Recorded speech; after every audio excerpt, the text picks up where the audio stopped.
राष्ट्रपती आदरणीय नरेंद्र मोदीजींनी जो नवीन जीएसटी मध्ये टॅक्स रिफॉर्म आणलेला आहे त्याला नेक्स्ट जेन जीएसटी असं संबोधित केलेलं आहे। याचा लाभ देशातील 144 करोड लोकांना होणार आहे।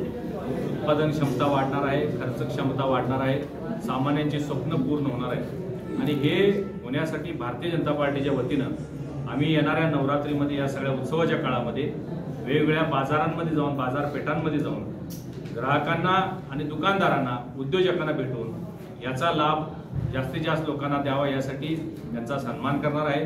त्यांच्या दुकानामध्ये त्यांच्या प्रत्येकाच्या व्यवसायाच्या ठिकाणी आम्ही नेमप्लेट सुद्धा देणार आहे की गर्व से कहो हम स्वदेशी है अशा पद्धतीचा नारा असणारे प्लेट सुद्धा आम्ही सर्व दुकानांमध्ये देण्याची व्यवस्था भारतीय जनता पार्टीच्या वतीने करणार आहोत। हे आहे गोकुळचं श्रीखंड, अगदी जिभेवर रेंगाळणार। जिभेवरच नाही तर मनावरही रेंगाळणार। गोकुळ श्रीखंड, मनावर रेंगाळणार।